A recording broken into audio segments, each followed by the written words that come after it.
So just I don't know what to say.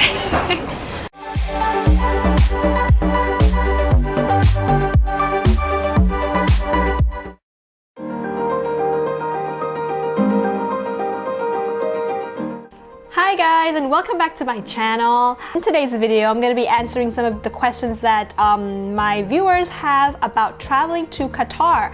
So I recently made a video about the top 10 things that you can do and see in Qatar. So if you haven't watched that, you can check it out. I'll leave a link up above and below. After making that video, my viewers have some questions about traveling to Qatar, things that I didn't address in that particular video. So in this video, I'm going to be answering those questions, which I think would be helpful for anyone that's wanting to travel to Qatar. First question is, how many days are enough to visit Doha or Qatar? Yeah, these are two questions. Somebody asked me about Qatar and somebody asked me about Doha. So the number of days that would be enough for just Doha itself, I would think about 3 or 4 days. It's not such a big city, but there is quite a number of things to see, so 3 or 4 days would be sufficient for you.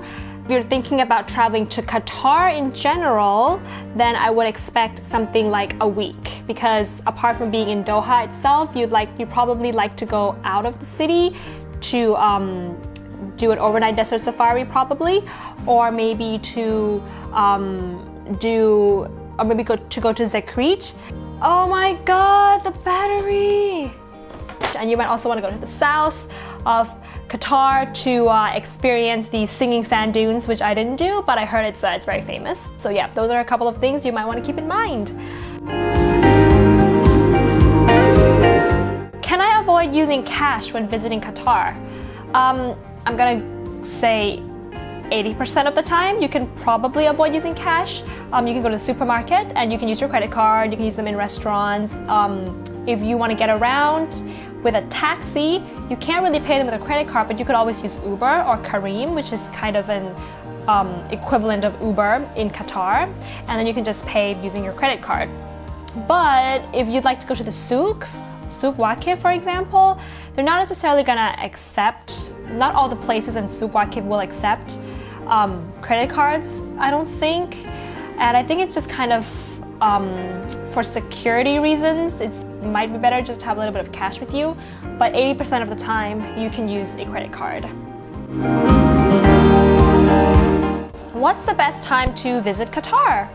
The best time to visit Qatar is definitely in the winter time, so from November to February. That's when the weather is going to be just right. It's going to be around 20 to 25 degrees in the daytime, and then it's going to drop to about 18 degrees at night. So that's the best time to go. If you're going to go in the summer, it's going to go up to about 45 to 15 degrees Celsius in the summertime in the daytime. So I'm not going to recommend that, especially if you want to do anything outdoors in the desert. 45 degrees Celsius in the desert. How's the cost of things like food and activities? I'm not gonna say that it's very expensive, but it's also not cheap, depending on where you eat and what you eat. A typical meal in like a normal restaurant, not like a very pricey, expensive restaurant, would be about 20 reals per person. If you're gonna go on a splurge a little bit, it might cost you up to 100 reals per person. So that's the price of food. You're not gonna get anything cheaper than, okay, 15 reals if you're eating out. Even the food court is quite, around 15 reals. Activities, so you could probably book tours that's gonna give you activities like dune bashing or riding or camel riding and things like that, which I'm gonna answer about these tours in another question.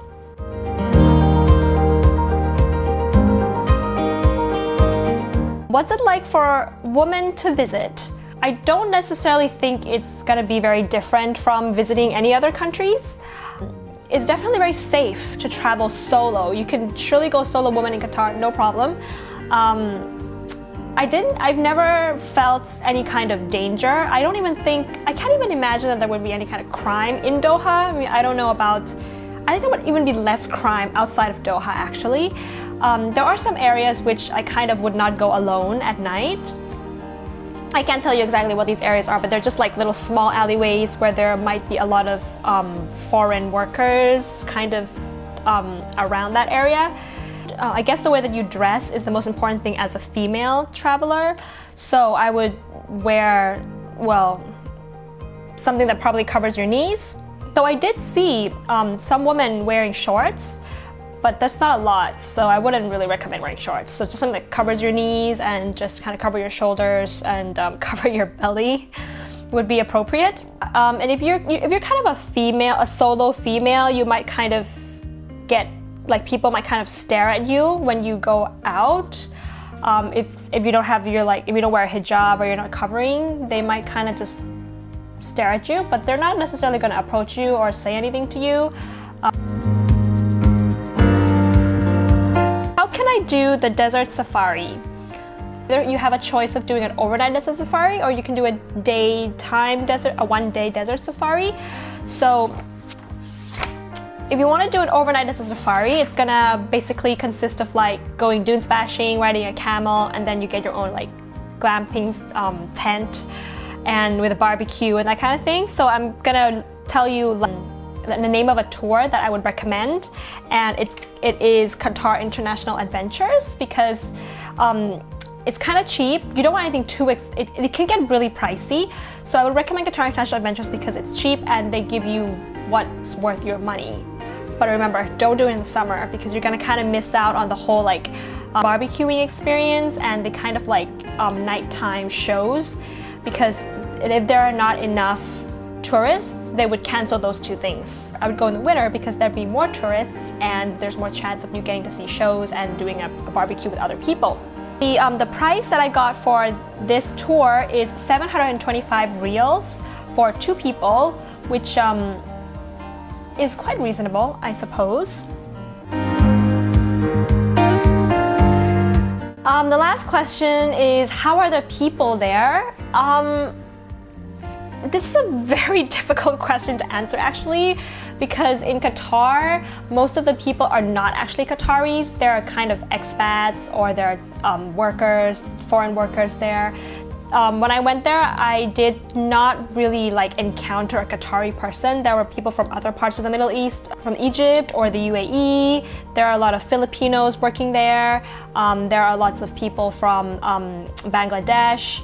It's really India and Bangladesh, so it's really quite a mix.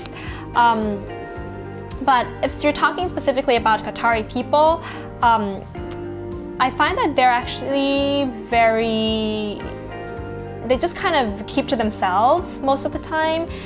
One thing that you do have to be mindful of is not to take pictures or videos of women, especially if they're wearing abaya. If they're wearing an abaya, yeah, a black kind of abaya.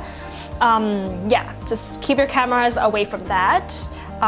You can take pictures of children, little girls, that's fine, but like when they're wearing that particular abaya, like you can't take pictures of them. And people will tell you, like, I think I tried to do that and then somebody was telling me, like, could you please put your camera away? Yeah. And one thing I find is that the service is really good. Restaurants or cafes that you go to, hotels, they serve you really, really well. There's a lot of chance that you would encounter a Filipino person working there. For example, when I booked a tour to Zekreet from Discover Qatar, my guide was actually a Filipino person, but he knew a lot about Qatar. So and he's very friendly. And I think a walk at the Museum of Islamic Art, and then I met a girl there, and she was a Filipino girl, and she was also very friendly. So if you ever happen to encounter any Filipinos, they'll be very friendly, very nice to you. They want to make friends with you. Yeah. That's all I have to say for today. If you like this video, make sure to give it a thumbs up, and please subscribe to my channel to join me on more travel adventures. And that's all for today. Bye! Good evening.